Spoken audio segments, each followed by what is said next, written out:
What's going on, guys? So today we have the finale of 00CTOBER. We're still here at the E-Cig Vapor Lounge with good old Mitchell, Mr. Inked Gunpla himself. What's going on, everybody?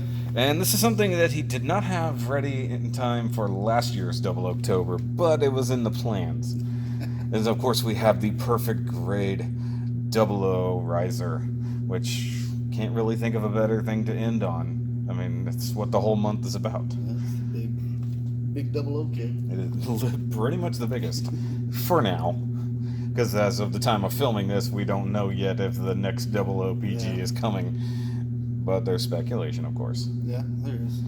And yeah, you worked on this for quite some time. I mean, About a year. Yeah, you took a long break in between, worked on other projects. Yeah.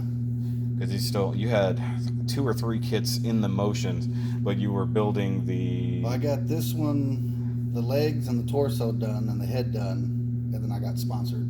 Yeah, then you picked up your sponsor, so you started doing the supernovas. Which, by the way, we need to talk on a separate thing. We need to talk about that heavy arms.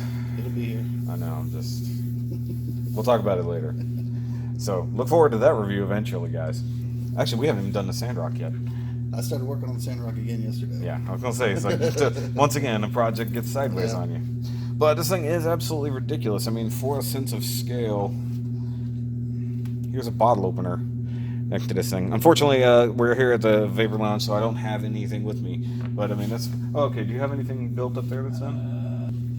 Alright, guys, so he does actually happen to have the RG lighted unicorn. So that'll give you a sense of size for those. Oh, I love that, the same battery thing and everything. That's funny. As the Exia. So, yeah, it's a big boy. As well it should be. I'll probably have to do some flyovers and some close-ups, because obviously we're not going to get too close here with the camera because, well, we're at the bar, if I'm totally honest. But we got a giant 00 riser here. We've got a little bitty... I knew that was going to happen. You even warned me as such. It's never going to stay again, is it? Yeah. There it goes, okay. So we got a tiny Setsuna way back in there, and a tiny Saji. Which I will say, your Saji needs darker hair. What I got. Yeah, you got him blonde. He should be a brunette, but the Setsuna looks really good. Just by chance, because is that the same as the Setsuna that comes with the Exia, or is it a new one, or an old one technically? Yeah, it's got a different outfit. Oh, yeah, that's right, because this will be the second season. Wow, this looks really good in 60 frames per second. If I'm not. If I'm lying, I'm dying. This looks really good on the camera. For those who know, I hate doing pan shots, but don't have much of a choice with this big boy. Okay, you got the other Exia or other Setsuna. We'll actually do comparisons next to the.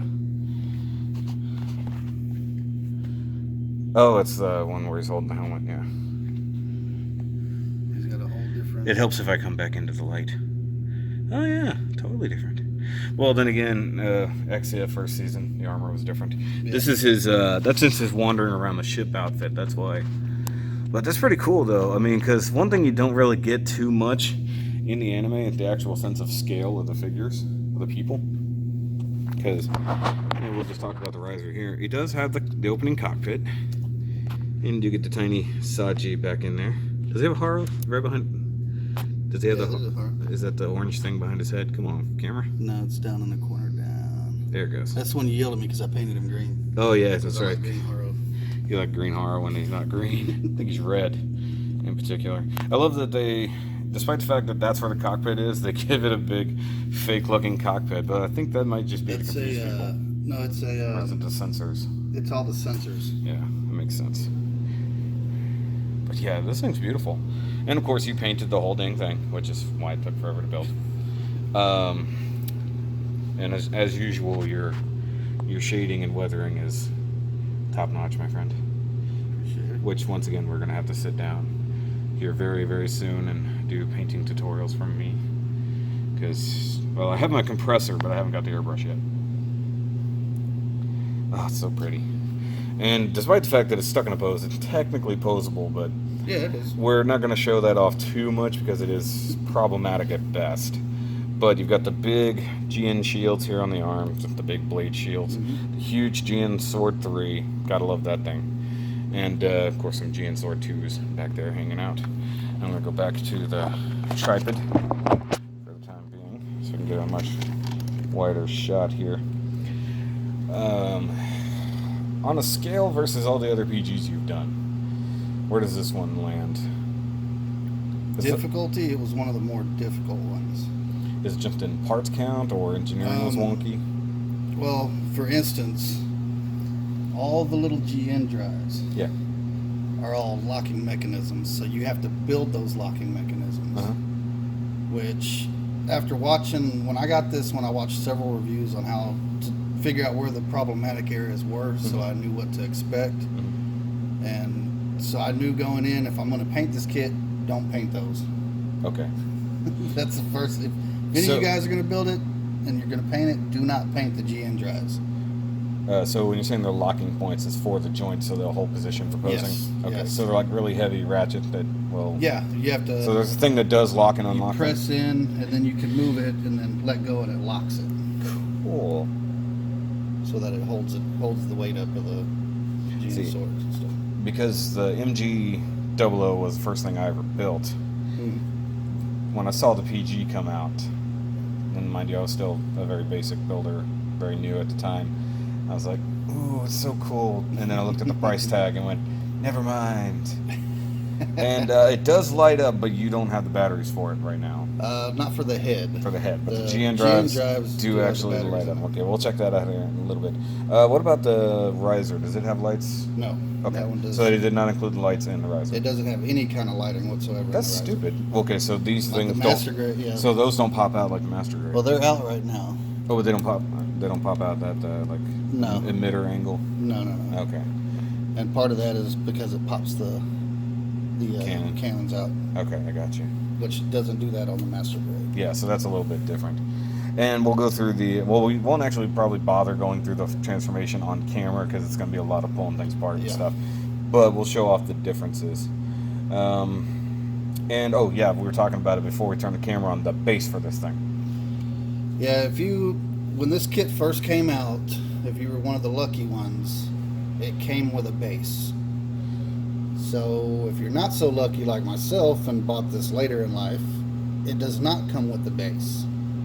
Bandai wants $80 for this base. I bought the $20 Chinese knockoff of the base.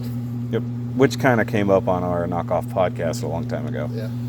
Which I guess it's a base is a base. I mean, the only thing I can see that Bandai might be mildly better in is the plastic. Yeah. If they've just copied the mold, it's not going to be any different. Yeah. And you can feel it. It is a lighter plastic. Yeah, it definitely feels meh.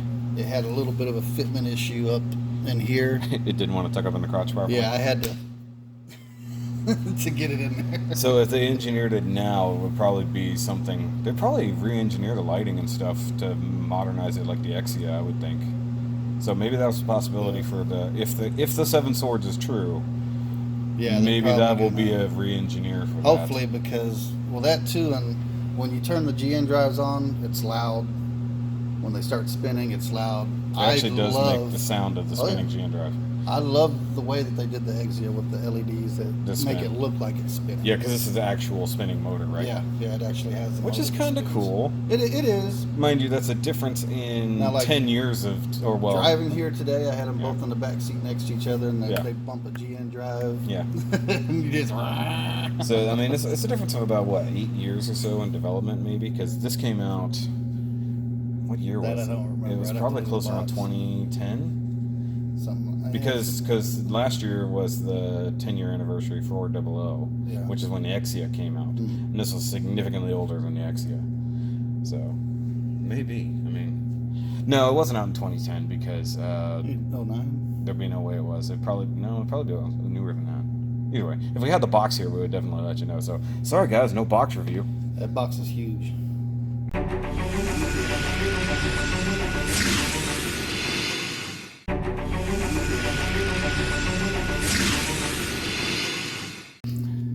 Alright guys, so we can take a closer look at the actual 00 or the actual O-riser, I should say. And it is pretty. It's a pretty bitch. Look at that.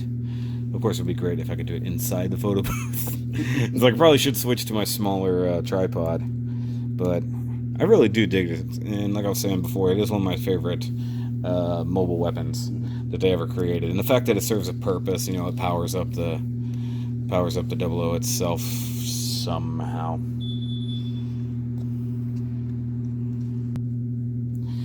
Alright, and as we showed, or did not show, what you showed me, it does have landing gear that do pop out, unlike the MG, which, you know, they're a whole separate piece. That's pretty neat. And he took away all nice and neat. Is he running away? And then the winglets and stuff like that do move, as they should. A little bit stiffer, of course, because of paint. Now, was this thing water slides or stickers? Stickers. Okay, yeah, I can see it now. I was right going there. to order the water slides, and I never got around to it. Well, I mean, you're pretty good about hiding them, so. Yeah, as long as you do the gloss coat. And people ask me that all the time. Do a gloss coat with Pledge. It will hide. Do the gloss coat first and then put the sticker on. See, this is something that I've been experiencing lately with some of the things, like for Master Grade Monday I just did, where I had this problem. Articulate too. Oh, yeah. Because those technically are supposed to tilt in, but these are some of the scarier things. Yeah. And you can see it splitting the plastic a little as you turn it. So, and then these are supposed to come out, but if it's so stiff, I'm not going to bother. That's why I let you do these things. Come on. Yay, wings. Wingy poos. All right, should we go ahead and You got the cannons. Oh, yes, you got the cannon there, but then you have the ones on the outside, too. Yeah, they all. Everybody compacts. Oh, I like the way that worked. That's cool. And see, this part comes out. Yeah. As opposed to if you flip it around, you'll see they're kind of. Yeah, they're inset. That's where the missiles come from, I'm guessing. Something. I can't remember where they. Right in there. I know some of them pop in here. Yeah. And I think some of them go up here. And it just squeezes shut. Oh, yeah. That's a cool mechanism. Once again, guys, you gotta remember, this is my first time really getting a chance to look at this, so, you know. It's not like something I built and I know everything about it. That's why I gotta have the expert builder here.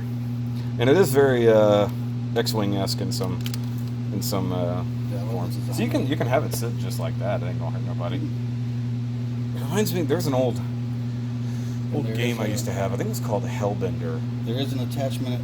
It's at home because it's not painted, where you can attach the GN Sword 3 to the bottom of it. Yeah, I can carry it. Yeah. I just don't have the attachment with me. This might be where you have to talk a little louder. I don't have the attachment with me because it's not painted. Yeah, that's fine. So basically, you got lazy on half of it. Yeah, pretty much. It's like, and of course, imagine that later on we'll have the big beam effect for the sword. Just imagine that part, because we can't actually have that part. Yeah, I put those somewhere thinking I was going to bring them today, and I don't remember where I put them. Yeah, that's what happens when you do things on a Wednesday. Yeah. All right, so let's riser this thing up. Yep. Coolness. All right, guys, so we got the 00 riser hooked up a little bit here. Oh, that's better now. The AC's off. But we've got the backpack hooked on, kind of haphazardly, because I didn't know what I was doing. We've got the one side hooked up, but we're going to go ahead and show you how to do the other side here. Carefully, because he doesn't want to fall over. By all means. Do the thing, Mitchell. Come on. There we go.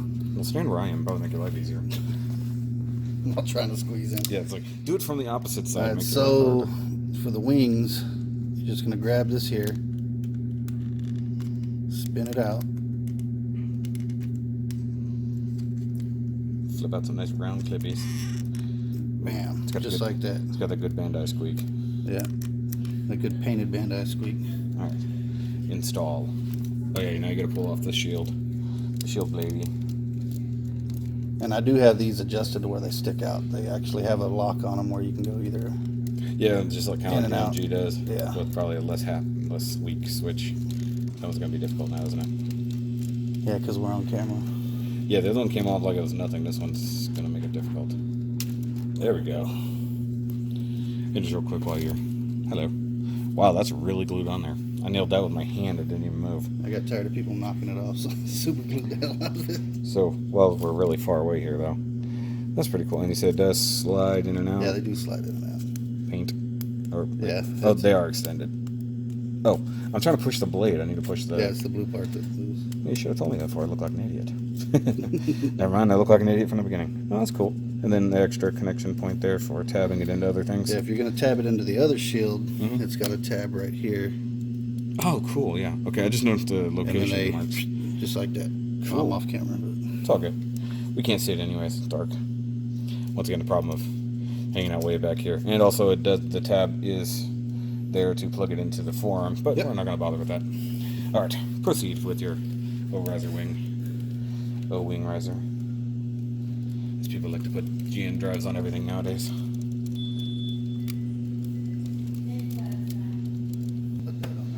Yep. Oh, I'll figure that part out real good.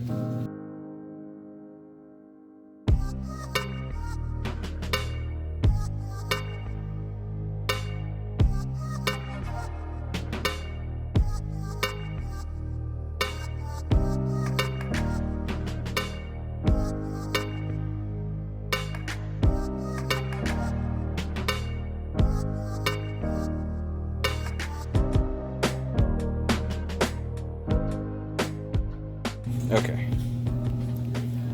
All right, so we got it all done here. Yeah, we're in a busy shop, so we have to keep taking little breaks here and there, guys. But I want to show off that the GN Sword 2s do actually transform very easily. So the blade itself does just rotate. You do have the flip-floppy handguard, and then the handle does compact and swivel very nicely, just like the MG.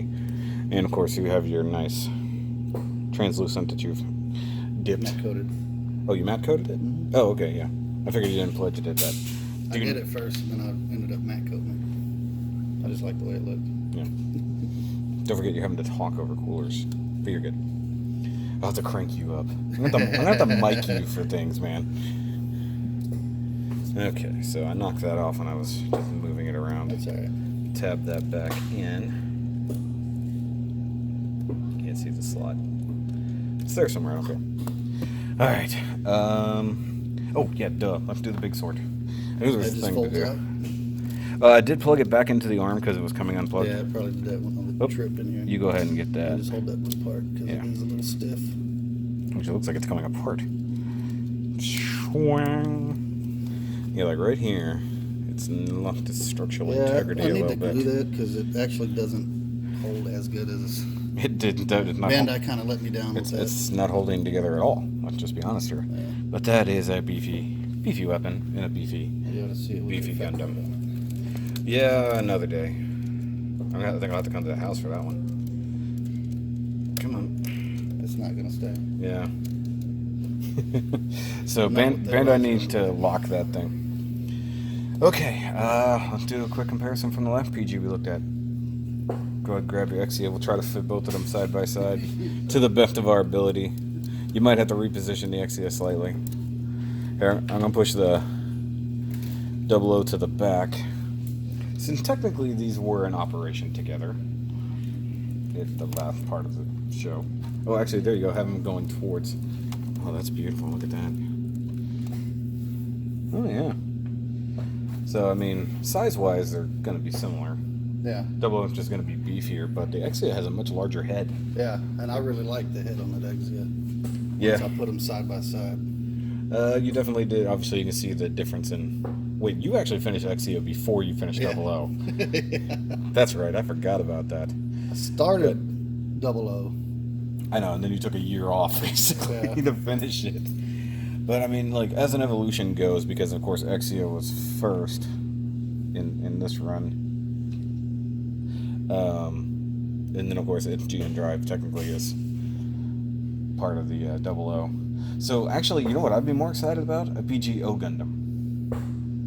To finish off the set. Yeah. Why bother giving us 00 variants? Give us an O Gundam. It's the simplest of the three. I'm tired of 00 kids. But think about it. They could give that would be cool. They could give you a big particle butterfly thing for it. Yeah. Depending on which version it gave you. I would love that. I think that would be better. Yeah, they had to take the GN drive out of Exia. Exia and the 00. Or O Gundam and Exia together make the 00. I thought the Exia had the O. It's its own. So it was O Gundam, Exia, and then the rest of them. Because I know in the cartoon they were building that one, but they only had one drive. They only had one drive, but Exia was... And Exia, none of them would sync up properly. Don't test my 00 knowledge, man. because they had the original O Gundam drive because it was non-operational anymore, and then all the other ones are still in use in the new Gundams because they were just hand-me-down. They originally only made 5. That's right. Yeah. They only made 5 original GN drives, and then technically they only made 7 official GN drives with the ones for the Quanta, and those were new. Right. So everything after that is all technically Tau drives. So, I mean, they could continue giving us PGs based off of Exia because all of the originals are based off of Exia. They all share a similar inner frame. Yeah. And, of course, there's that dude who did an amazing Virtue that he entered. Yeah, that thing Scratch-built Virtue was amazing. That was crazy. All right, guys, so that's going to be it for this finale of 00CTOBER. I hope you have enjoyed everything we've looked at so far this month. And, of course, thanks to Mitchell for letting me look at your cool stuff and helping me out with that wiring tutorial. So, always a pleasure. Yeah, it's a pain in the butt. But, guys, remember to like, subscribe, do all the things, and hope you have a safe and happy Halloween if you haven't already. So, we'll see you guys on the next review, and next month, technically speaking. So, remember, as always, to keep on building. Later.